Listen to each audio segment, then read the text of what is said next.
Assalamualaikum warahmatullahi wabarakatuh.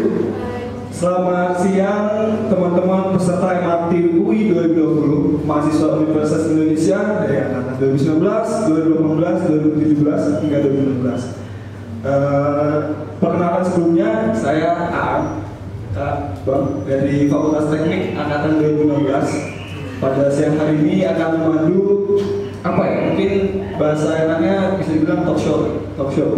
Tema kita pada siang hari ini adalah Infinity Way. Find yourself, be a great Muslim. Di depan kalian sekarang sudah ada pembicara-pembicara hebat dari dua latar belakang yang berbeda, teman-teman. Di sebelah kanan saya ada Bang Wahyu Rismawan. Beliau ini merupakan alumni dari Telkom University angkatan 2011. Dan ada senior kita juga, alumni kita di paling kanan. Mungkin teman-teman sudah tidak asing dengan wajahnya ini, Kadita Mutiara dari Fakultas MIPA angkatan 2015. Bang Wahyu ini sekarang aktif sebagai technopreneur dari entrepreneur. Kalau teman-teman tahu Yaumi Indonesia, lembar mutabah teknik paling paling modern mungkin ya Bang. Kalau teman-teman tahu Yaumi Indonesia, nah, ini beliau ini adalah foundernya. Dan kalau teman-teman tahu iGrow adalah platform penghubung antara petani, terus juga investor dan juga pemilik lahan kita ya. iGrow. Nah, beliau ini adalah product manager kayak gitu. Dan di sebelah kanan saya ada Kadita ini merupakan mahasiswa berprestasi MIPA UI tahun 2018, dan juga beliau sekarang menjadi Project Coordinator Research Center Climate Change UI. Mungkin tanpa panjang lebar, kepada Bang Wahyu atau Kadita bisa menjelaskan terlebih dahulu sekarang aktif di mana dan juga aktivitasnya hari ini, dan perkenalan kepada peserta secara langsung, silakan. Ya, assalamualaikum warahmatullahi wabarakatuh. Makasih buat panitia MRT. Terima kasih juga untuk teman-teman peserta yang hari ini lagi live kayak gitu ya. Meskipun sedang viral nih corona gitu ya di Depok, di Indonesia, tapi teman-teman tetap menyempatkan waktunya untuk penuh hadir di MRT kayak gitu. Tadi diperkenalkan sama Ang, nama aku Dita Mutiara Nabila, teman-teman bisa panggil Dita. Tadi juga udah disebutin aktivitas aku sekarang sebagai Research Coordinator di Pusat Riset Perubahan Iklim di Universitas Indonesia. Jadi awalnya juga masih di UI, ngekosnya juga di UI, tapi sekarang disuruh pulang kayak gitu ya. Udah ada surat edarannya kayak gitu, UI bakal lockdown dan teman-teman yang ngekos di UI disuruh pulang ke daerahnya masing-masing kayak gitu. Terus apa lagi ya aktivitasnya? Selain itu juga lagi ngebangun startup juga namanya Kita Juragan, itu bareng teman-teman kuliah juga kayak gitu. Dan apalagi ya sambil mau persiapan juga buat S2 kayak gitu. Jadi mohon doa juga nih buat teman-teman di sini yang lagi nonton supaya kita semua dimudahkan, dilancarkan untuk terus menuntut ilmu. Amin. Insyaallah tuh didoain puluhan viewers dari mati video itu. Oke, terima kasih. Semoga bisa memudahkan ya. Dan mungkin Bang Wahyu bisa memperkenalkan diri Bang pada teman-teman peserta. Assalamualaikum warahmatullahi wabarakatuh. Waalaikumsalam. Ya, perkenalkan nama saya Wahyu Rismawan, biasa dipanggil Wahyu. Saat ini aktivitas utama saya adalah menjadi seorang ayah dari satu putri dan menjadi suami dari satu orang istri. Nah, sampingannya bikin Yaumi gitu ya. Sebenarnya Yaumi itu bukan aplikasi mutabah aja. Itu tuh bertransformasi menjadi digital personal development tools untuk muslim milenial. Jadi kan mutabah itu kan cuma salah satu tools aja untuk membantu seseorang menjadi lebih baik. Kita pengen terus selain itu aktivitas lainnya hariannya sih di iGrow sebagai product manager, bantu Bang Jai yang barusan juga live. Sama sisanya kalau di weekend ngajar gitu loh ya. Kalau misalnya ada sharing-sharing tentang startup, tentang dakwah innovation, kan kita suka ada obrolan kan salam dengan Yaumi gitu. Sama apa lagi ya? Udah sih, itu aja. Saya nggak banyak aktivitas. Oke, terima kasih. Kalau ini di sini di depan Kakak dan Abang semua ini adalah mahasiswa UI yang ingin mencoba menjadi muslim yang lebih baik, menjadi muslim yang lebih menyeluruh, bahwa kita sama-sama tahu bahwa Islam itu agama syukur, dan bahkan umat Islam, bahkan Allah sendiri berfirman di Quran surah Al-Imran 110 bahwa umat Islam ini adalah umat yang terbaik. Dan sebagai seorang entrepreneur dan juga Kadita sebagai seorang akademisi,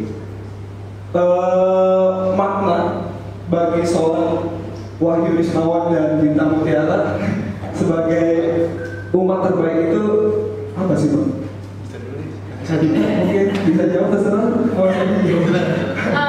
Ya, maknanya saya udah secara spesifik bilang gitu bahwa ya kita sebagai manusia itu merupakan umat terbaik, sudah diberikan akal kayak gitu. Nah, dengan cara memaksimalkan akal kita, dengan cara memaksimalkan potensi kita, itu udah menjadi salah satu bentuk bersyukur gitu ya kepada Allah Subhanahu Wa Taala. Jadi ketika kita sudah dibilang bahwa kita adalah umat terbaik, ya berarti kita juga harus memberikan usaha yang terbaik kayak gitu.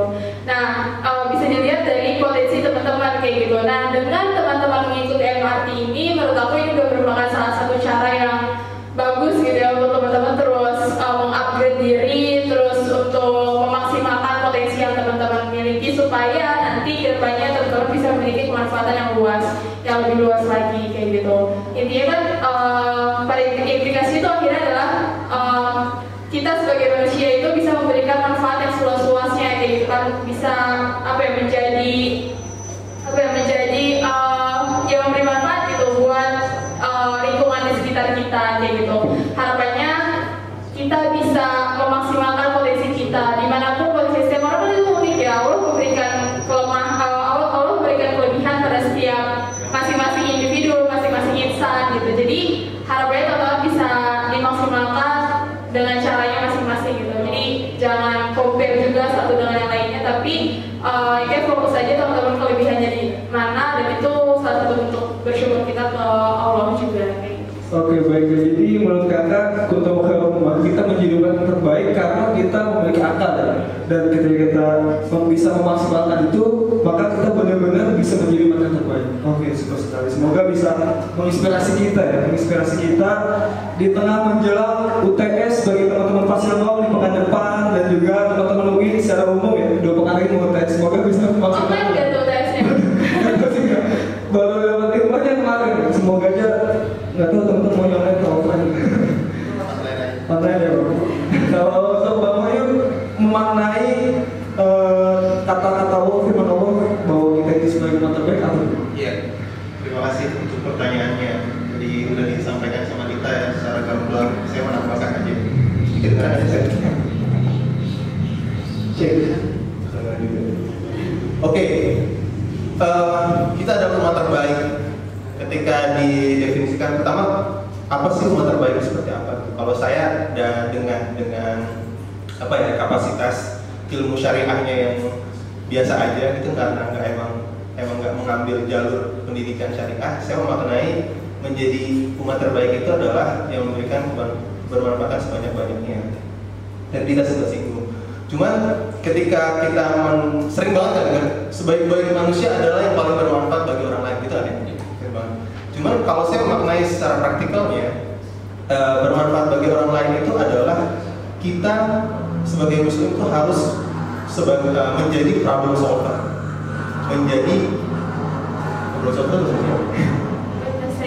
oh ya, orang yang menyelesaikan sebuah masalah. Nah, ini menjadi mindset saya dalam berkehidupan sehari-hari. Kenapa? Karena kita lihat zaman dulu Islam itu sempat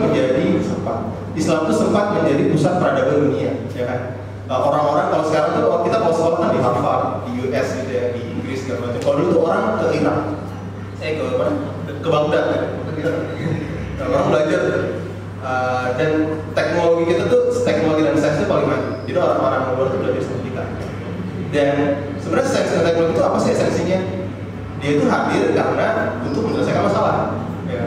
Misalnya kayak zaman dulu ada penyakit orang-orang dulu masih pakai dukun-dukun atau makhluk astral segala macam kan untuk yang mereka percaya itu bisa menyembuhkan. Tapi kita sudah lebih maju. Ada ilmu kedokteran, itu sama ilmu sunnah dan seterusnya. Banyak banget ilmu kita kayak sekarang misalnya Al-Khwarizmi yang matematikawan yang menjadi basis dari computer science gitu kan. Nah, dia tuh datang bukan biar keren-kerenan aja ada satu teknologi, tapi dia datang untuk menjadi problem solver. Apalagi semakin hari, semakin bertambahnya zaman, problem itu jadi semakin kompleks. Kalau dulu ya zaman Islam awal-awal Rasulullah mendesain sebuah umat yang sangat keren di area terbatas, hanya ya kurang di Madinah dan Mekah gitu kan. Setelah itu Islam semakin expand ke benua-benua yang lain, otomatis kan semakin banyak orangnya, semakin banyak pengikutnya, semakin kompleks juga problemnya kan. Karena ngehandle orang 100 dengan 1 juta itu beda, otomatis masalah muncul. Nah disitulah butuh kemampuan problem solving yang keren. Makanya muncullah orang-orang keren dari Muslim. Kalau permasalahan kehidupan seperti ini solusinya seperti apa kayak gitu. Nah, jadi buat saya menjadi Muslim yang untung khairul ummah itu adalah kita sebagai problem solver. Jadi sebagai Muslim itu ya harus paling tanggap dalam menyelesaikan masalah. Kita nggak usah jauh-jauh, cek aja di RT kita tuh ada masalah apa sih, kita solve. Di kampus kita ada masalah, kita solve. Nah, dari situ juga sehingga relevan gitu. Kalau misalnya orang melihat Islam tuh solusi, itu kan suka gitu. Islam tuh solusi. Cuman kalau itu hanya sebatas kata-kata, tidak ada action, tidak ada tindakan yang konkret, orang jadi semakin katanya Islam solusi, terus mana solusinya? Katanya Islam tuh solusi, kalau katanya riba tuh nggak boleh, terus apa solusinya gitu kan? Nah, kalau kita cuma menggabungkan bahwa Islam itu solusi, tidak ada solusi yang konkret dan relevan untuk zaman ini, itu kurang pas. Jadi, nah kita harus buktiin bahwa Islam itu juga benar-benar menjadi solusi yang relevan sampai dan ini. Seperti itu sih. Jadi ya Muslim menjadi menurut adalah tentang problem solving. Itu. Oke, terima kasih Bang Wahyu. Jadi umat yang terbaik adalah umat yang bisa menjadi problem solver ya Bang. Tapi menarik tuh Bang, ketika emang katanya nih kita sebenarnya harus bersyukur tinggal di Indonesia. Karena kalau di Indonesia nih keluar pintu banyak masalah ya? Gak masalah di fakultas UI paling gampang UI teman-teman. Kalau teman-teman sering sholat di UI mungkin keluar terus ke parkiran lihat sisi danau itu memang kelihatan bagus tuh. Tapi kalau dia lebih detail lagi tuh ada kumpulan sampah-sampah yang untuk bau dan sebagainya. Itu bagi masalah. Ya semoga dengan Bang Wahyu bilang demikian, semoga dari teman-teman empatis setelah itu bisa kepikiran tuh ngeliat lagi masalah-masalah apa. Ini juga nasihat buat diri saya pribadi buat melihat masalah ke depan bagaimana, dan kita jangan jadi masalah itu sendiri, tapi kita menjadi pemecah masalah itu sendiri. Oke, terima kasih Bang Wahyu juga. Semoga menginspirasi ya. Dan balik lagi ke latar belakangnya, Bang Wahyu sebagai seorang entrepreneur dan juga Kak Dita sebagai akademisi. Dan saya sebagai seorang mahasiswa. Dan kita semua sama-sama menjadi seorang Muslim. Apa makna? Lagi-lagi ini tentang sebuah makna. Lagi-lagi tentang sebuah makna. Makna di balik itu semua. Kakak sebagai akademisi tapi seorang Muslim. Saya sebagai mahasiswa juga seorang Muslim. Bang Wahyu entrepreneur tapi juga sekaligus menjadi seorang Muslim. Apa makna di balik itu semua? Apa yang bisa membedakan kita di latar belakang kita nih, saya mahasiswa dengan mahasiswa lainnya mungkin yang bukan Muslim atau juga Muslim? Itu menurut setiap orang betul pasti adanya motivasi kayak gitu ya. Sebenarnya apa sih yang motivasi kita, apa yang melatar belakangi kita untuk pada akhirnya kita mengambil jalur kita masing-masing kayak gitu kan. Mungkin pada akhirnya teman-teman juga akan belajar ya kehidupan pasca kampus tuh bakal ada apa aja sih ini bidang-bidangnya seperti itu. Nah, untuk kedepannya mungkin aku akan mengambil di bidang akademisi tadi yang udah bilang kayak gitu. Kenapa? Karena sebenarnya semua bidang itu penting kayak gitu ya. Tapi ingin memunculkan bahwa seperti yang kita tahu, seperti yang kita alami sekarang gitu ya, atau yang kita sadari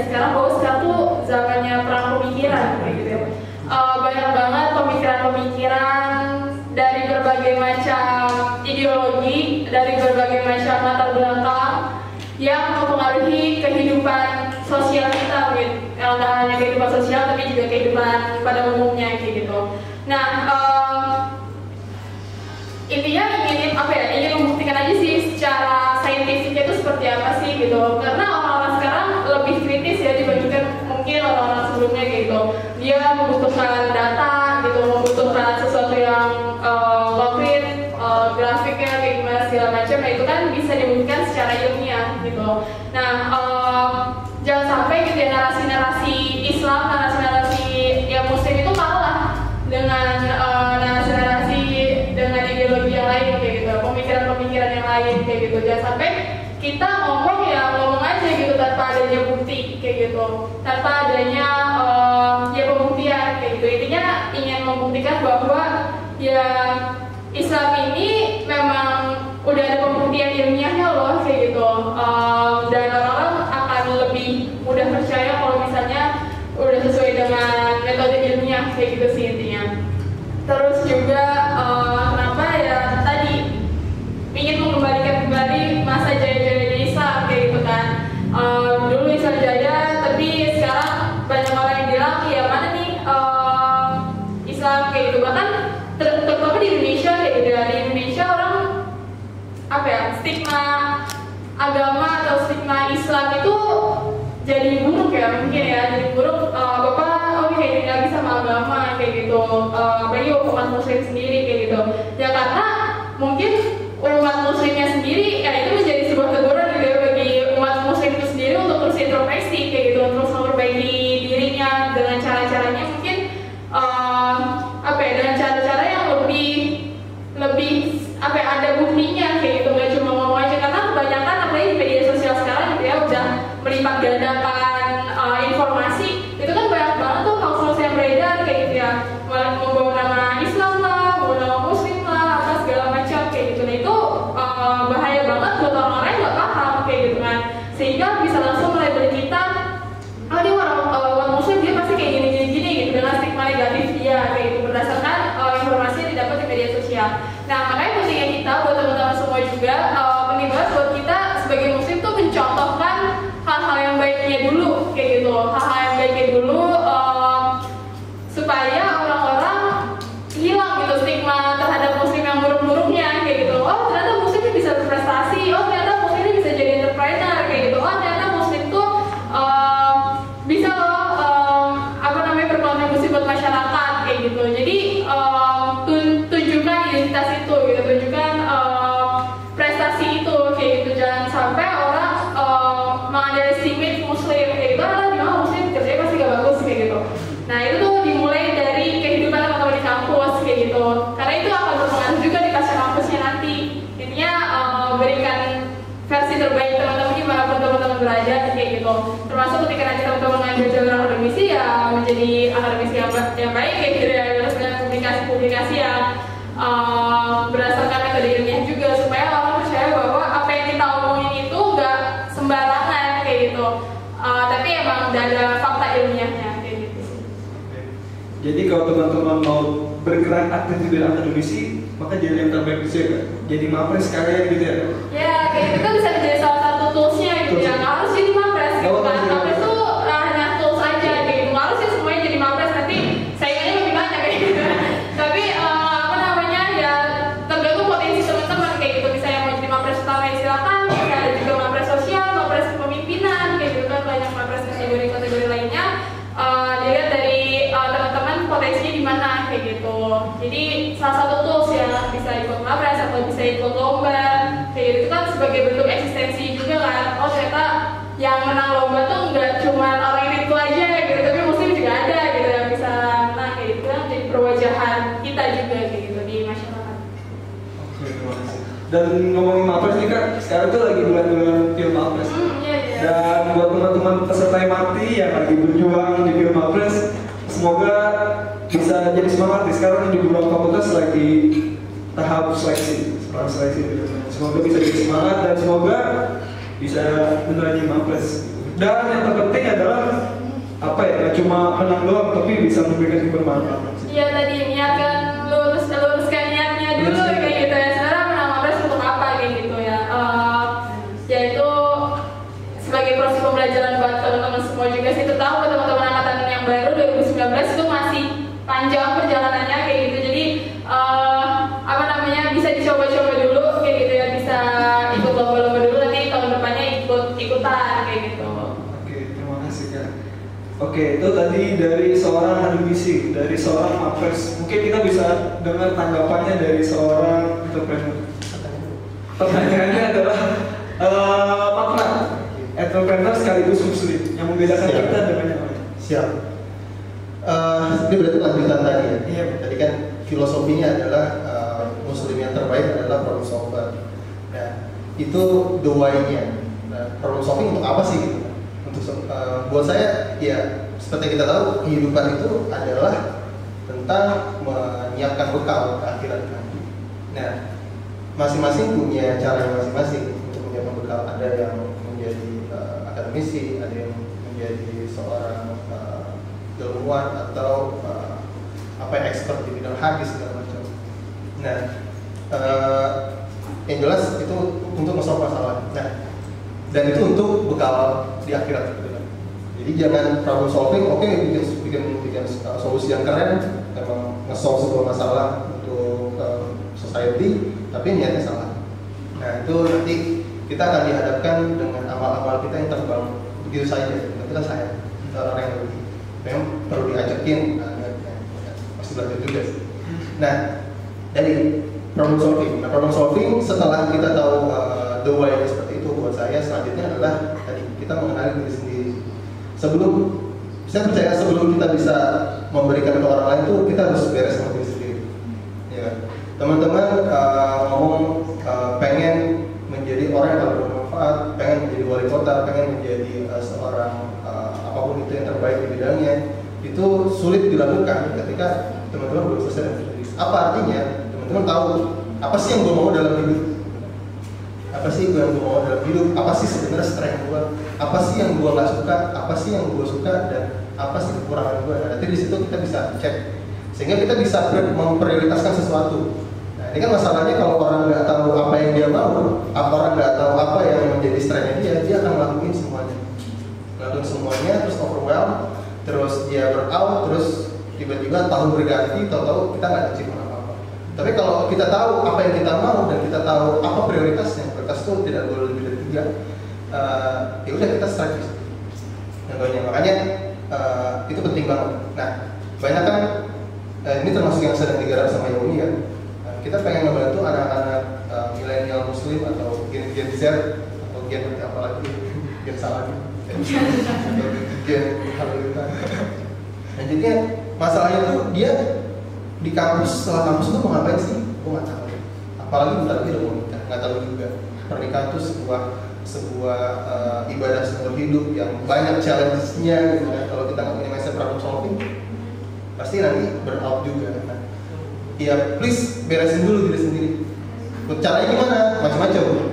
Caranya dulu kalau saya zaman di kampus, saya tuh tipikal yang nggak bisa gerak secara saya dalam arti yang satu saya pengennya all out. Nah, tapi saya nggak bisa all out. Tadi saya nggak bisa all out kalau misalnya saya tidak tahu apa yang saya mau gitu. Makanya caranya semuanya saya cobain. Dari zaman kampus itu saya punya framework ya. Saya ingin fokus untuk tidak fokus selama 2 tahun setelah lulus. Fokus untuk tidak fokus. Apa artinya explore? Ya. Kalau teman-teman yang sudah tahu mau ngapain di mahasiswa itu bagus banget. Misalnya di mahasiswa, oke, gue pengen jadi akademisi itu good banget. Tapi kalau saya belum tahu. Makanya saya fokus untuk tidak fokus. Semuanya jadi. Cuman areanya sudah tahu. Fieldnya adalah teknologi. Cuman kan teknologi itu macam ada yang product management, ada yang apa. Semua dicobain. Akhirnya alhamdulillah sekarang sudah tahu apa yang mau dikerjain gitu. Jadi orang yang senang bikin produk gitu. Dan produk yang bagus itu adalah produk yang solving problem. Nah, balik lagi, ketika kita sudah tahu mau ngapain, ya sudah selanjutnya adalah mencari environment terbaik dan mencari metode terbaik. Dan disitulah kita jadi bisa terakselerasi itu skills dan capability kita dalam suatu hal tidak. Nah kayak gitu. Jadi pada intinya kita harus menjadi yang terbaik di bidang masing-masing. Nah ini berhubung karena saya senangnya, saya nggak suka riset yang sangat saintifik gitu kan. Kalau yang saintifik serahkan saja sama kita. Misalkan misalnya oke, dalam membuat sebuah produk saya butuh research, cuman karena saya nggak jago research, saya bilang aja orang yang jago research siapa sih gitu. Jadi kita tahu prioritasnya apa. Karena kita strength bikin produk kurang bisa research yang saintifik, udah serahkan pada kita. Nanti dapat reportnya, kita bisa kita bisa build produknya dengan baik. Nah, tadi gitu. Gimana ya?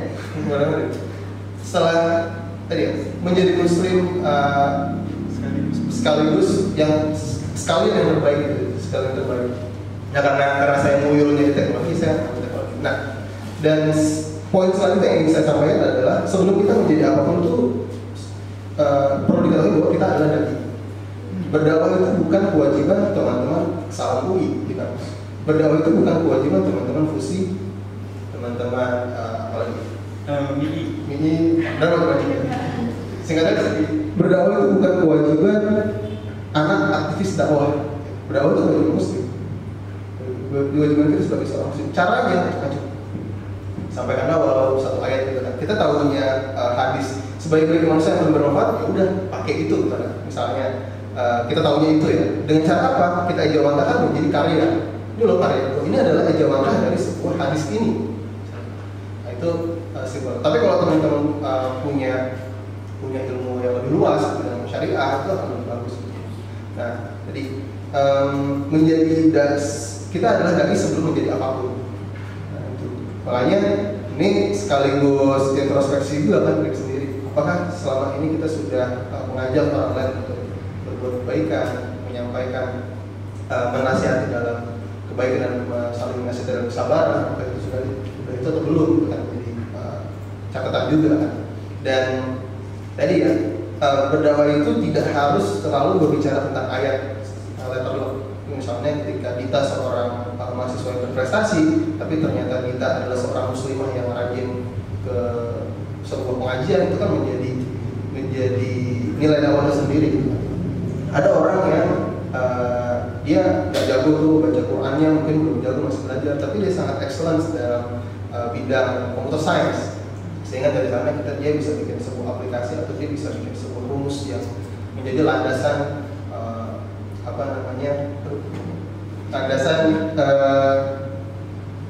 teknologi. Misalnya saya sangat terinspirasi dengan Pak Khairul Anwar, tahu? Salah satu muslim yang dia menemukan sebuah teori dan rumus, dan itu menjadi standarnya 4G. Nah, teman-teman bisa internet, kita bisa streaming ini, itu karena salah satu kontribusi beliau. Karena ada standar yang dia temukan dan itu dijadikan standar 4G. Sehingga akses internet, akses data, akses informasi menjadi lebih cepat. Gitu kan. Jadi ketika Pak Khairul Anwar meniatkan untuk ibadah menjadi muslim terbaik, pasti akan ada tuh pahala-pahala yang mengalir dari aktivitas kita hari ini, walaupun kita tidak kenal dengan beliau. Nah itulah esensinya. Dan itu juga sekaligus kenapa saya senang di dunia teknologi, karena teknologi itu sifatnya scalable. Dia tidak ada batasan terhadap wilayah, dia tidak terbatas terhadap suku dan agama segala macam gitu kan. Misalnya dengan konteks Yomi sekarang sedikit ya, dengan aktivisornya yang mungkin belum banyak banget, tapi dengan 1 detik saya bisa ngingetin orang untuk sholat duha.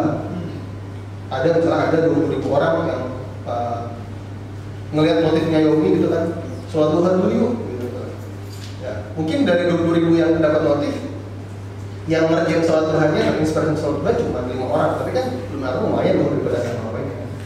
5 orang lumayan, ketimbang kita ngotot salah satu aja loh. Itu scalability. Jadi teknologi adalah alat kebaikan, dan teman-teman pasti punya alat kebaikan masing-masing, jalanin aja masing-masing. Gitu ya, untuk startup. Jadi menjadi entrepreneur dan menjadi seorang muslim itu adalah tentang memilih apa sih strength kita, apa sih jalan yang kita ambil, dan pastikan semuanya itu di-align.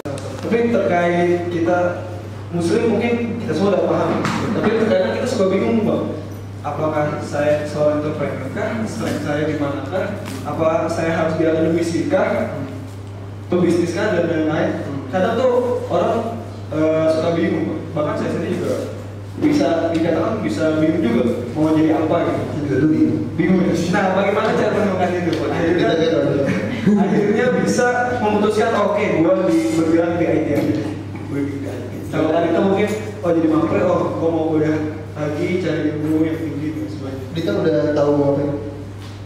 Sebenarnya masih dalam proses pencarian juga sih. Tapi kalau menurut aku kayak gini, teman-teman jangan membataskan teman-teman tuh harus jadi entrepreneur, ya udah entrepreneur aja gitu. Maksudku kayak kita bisa mengambil peran lainnya juga sekaligus kayak gitu, atau mungkin bisa berubah kayak gitu. Mungkin pertama kalau yang aku bayangkan adalah kita bisa berubah kayak gitu. Misalnya pertama kita akademisi, terus kemudian kita masuk ke sektor publik, terus kita juga bisa masuk ke private sektor juga gitu. Jadi menurut aku itu bukan sesuatu yang harus dibatasi kayak gitu. Aku tuh sekarang belajar entrepreneur ya dari startup kita Juragan kayak gitu. Terus di satu sisi aku belajar untuk private sector, terus private sector gitu, bikin company, bikin perusahaan sendiri kayak gitu. Terus juga ke public sektornya juga belajar untuk manajemen belajar tentang membuat kebijakan publik kayak gitu. Jadi menurut aku itu bukan sesuatu yang harus dipisah-pisahkan, tapi memang kita harus tahu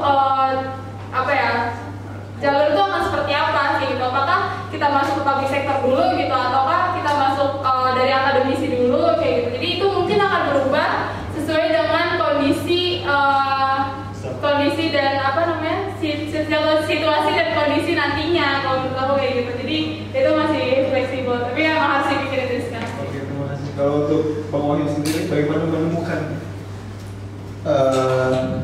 Buat saya nggak penting ya, kita jadi entrepreneur atau kita jadi akademisi atau kita jadi teknokrat atau jadi pemerintahan gitu. Yang paling penting ada tadi balik lagi ke manfaatnya sebaik-banyaknya. Dan saya nggak ingin terpaku terhadap job, gitu. Misalnya kalau saya, tapi bisa jadi pendapat yang lain beda gitu. Nah, kalau saya berpendapat kita harus segera menemukan mission statement kita itu apa dalam hidup. Mission statement itu contohnya kalau saya, mission statement saya adalah encouraging Muslim to bring social impact. Saya pengen ngomporin orang untuk bisa memberikan kebermanfaatan yang seluas-luasnya, ngomporin orang. Jadi kerja, termasuk hari ini, kenapa saya coba bela-belain kesini? Ngompor-ngomporin. Dan padahal saya punya alasan untuk bersantai-santai bersama keluarga di rumah. Tapi ada hal yang lebih penting buat saya, karena saya punya mission statement itu. Barangkali dari puluhan yang dengar ini, ada orang yang terinspirasi untuk bergerak, memberikan bermanfaatan. Bisa jadi mudah-mudahan saya dapat kecipratan juga gitu. Jadi itu mission statementnya segera ditemukan, dan itu nggak yang setahun 2 tahun, itu kayak perjalanan panjang, bisa jadi nanti berbeda. Cuman saya mudah-mudahan saya berdoa kepada Allah, mudah-mudahan mission statement itu dalam rangka atau masih relevan terhadap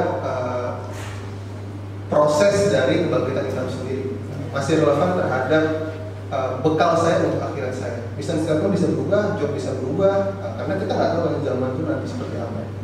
Cuman yang saya tidak ingin berubah adalah tadi saya tidak bagian dari perjalanan proses kebangkitan Islam sendiri. Nah, karena Islam berjaya itu sebuah kepastian, dan itu sudah itu udah ada tuh, nanti bakal terjadi. Mungkin masalahnya kita bagian dari itu. Entrepreneur itu cuma ini pas lagi hype aja di sini kan. Teknologi itu lagi hype di rumah di sini. Karena saya punya strength di sini, saya punya minat di sini, dan saya ada opportunity di situ, saya coba garap opportunity itu sebaik mungkin. Nah, yang paling penting itu kita selalu memberikan terbaik di setiap kesempatan. Kalau misalnya kita selalu excuse, ini kayak gue nggak cocok di sini, tapi sebenarnya kita belum memberikan yang maksimal juga gitu. Cuma ya itu sama aja, nanti akan ada opportunity kita excuse, ini nggak cocok buat gue. Nah, gimana caranya menemukan itu ya? Menemukan oke, mission statement gue ini, atau oke, gue kayaknya di sini. Caranya adalah, kalau dulu saya tadi fokus untuk tidak fokus. Cuman zaman sekarang tuh udah gampang banget. Tips dari saya, trik ya, tips yang paling tepat adalah kita harus mencari mentor. Nah, jadi bisa aja jalan sendiri, cuma nabraknya sering lurus, nabrak, belok lagi, nabrak lagi. Cuma kalau ada mentor, dia kan sudah melaluinya, sudah pernah melakukan kesalahan-kesalahan. Nah, kita bisa belajar dari kesalahan itu biar kita nggak melakukan lagi atau minimal meminimalisir. Cuma bukan berarti proses tumbuh itu tidak ada kesalahan. Kesalahan itu kayak harus apa ya? Masalah itu harus kita telan sebagian bagian dari proses belajar. Cuman itu bisa diminimalisir. Segera cari mentor terbaik. Misalnya teman-teman pengen jadi resourcer di bidang iklim gitu. Kira-kira siapa sih orang paling keren se-Indonesia yang kita bisa temuin? Kontak dia, bilang pengen belajar dari sama dia, terus kalau bisa tinggal bareng sama dia gitu. Nah, gitu sih. Ada yang kurang? Udah cukup menginspirasi siang hari ini. Dari kakak-kakak biar menjadi rajin belajar dan lebih jadi muslim yang menjadi problem solver. Semoga teman-teman MRT 2020 bisa benar-benar membawa kita menjadi orang yang lebih ahsan. Karena kita punya tema trying to ahsan, be a better muslim.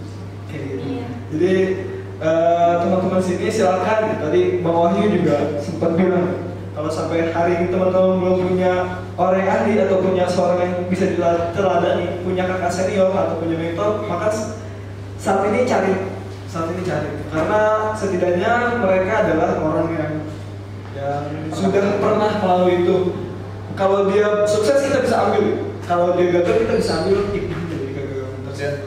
Benar, demikian kan ya? Betul. Ya, kita sekarang sudah di akhir ujung acara ya, sudah menjelang asar. Sebenarnya kita pengen eksplor lebih jauh lagi. Kita masih belum dalam lah, masih belum terkait entrepreneur, terkait menjadi seorang akademisi dan. Tapi yang jelas semoga teman-teman bisa mengambil hikmahnya di sini terkait tentang dua pembicara yang tadi sudah disampaikan. Mungkin terakhir nih Kak Bang bisa kasih closing statement kepada teman-teman peserta MRT UI angkatan 2019, 18, 17, 19 supaya boleh kan apa ya Mas statementnya tadi yang udah Pak Wahyu bilang ini tunggu aksi-aksi nyatanya gitu ya. Percuma kita kalau misalnya dengerin acara talk show kayak gini tapi kalau misalnya teman-teman nggak ada aksi nyatanya kayak gitu ya. Jadi ditunggu aksi nyatanya, kontribusi teman-teman untuk menyelesaikan at least masalah yang ada di kampus gitu ya. Di kampus UI itu banyak banget masalahnya dan kita sebagai muslim bisa mengambil peran gitu ya. Karena kebanyakan nih akhirnya kayak misalnya masalah tapi nggak ada lagi nih muslim yang mau turut berkontribusi, susah kekurangan orang, dia nggak ada orang, nggak ada orang yang maju BEM, nggak ada orang yang maju DPM, itu tuh aneh banget kayak gitu. Percuma teman-teman udah dapat banyak ilmunya tapi nggak ada implementasinya kayak gitu. Jadi ditunggu aksi-aksinya muslim se-UI untuk kayak menyelesaikan permasalahan-permasalahan yang ada di UI.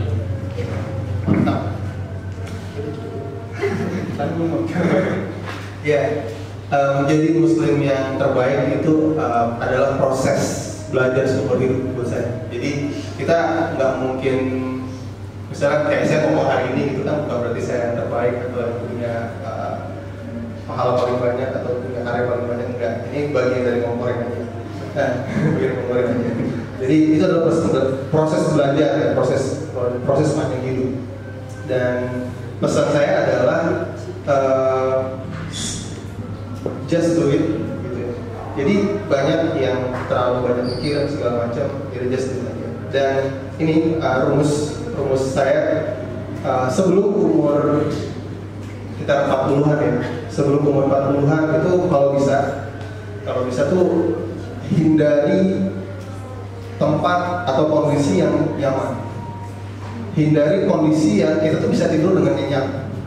Teman-teman coba cari sebuah environment, sebuah lingkungan yang kalau bisa tuh kita tidur tuh nggak bisa nyenyak gitu, kayak pengen segera bangun atau pengen tidur nanti aja.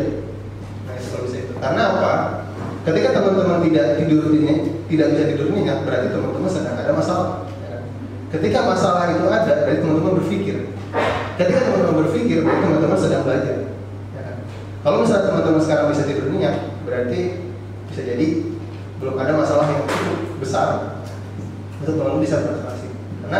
Karena kalau kita tidak punya masalah yang cukup, maka kita sulit untuk bisa berkembang. Kalau bahasa yang saya suka kutip itu adalah tidak ada pertumbuhan dalam kenyamanan dan tidak ada kenyamanan dalam proses pertumbuhan. Jadi itu pastikan teman-teman itu bertumbuh setiap hari. Gak usah pusingin setahun ini gue mau ngapain, gue mau bikin karya apa, gak usah. Pastikan kita setiap hari itu better setiap hari. 1% lebih baik menjadi setiap hari dari 1% sampai setahun kita main.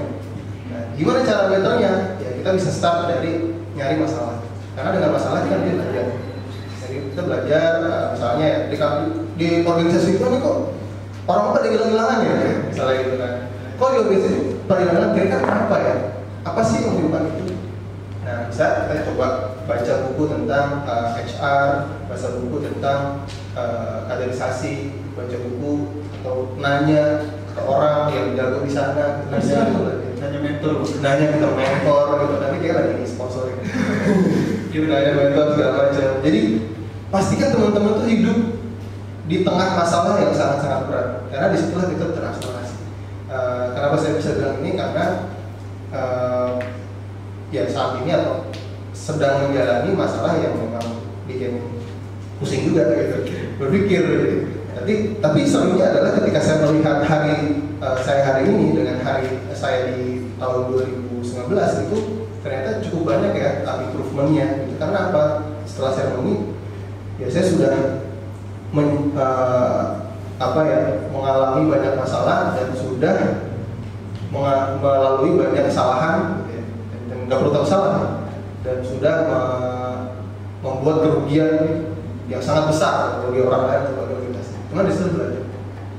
Gitu sih. Segera cari masalah agar kita bisa akselerasi. Itu kan. Oke. Terima kasih. Siap. Wahyu, terima kasih Janita. Dan saya boleh berpesan ya, Bu? Boleh. Jadi buat teman-teman peserta MRT 2020, terima kasih sudah hadir, terima kasih sudah nonton ya. Semoga bisa dipetik ya hikmah-hikmahnya.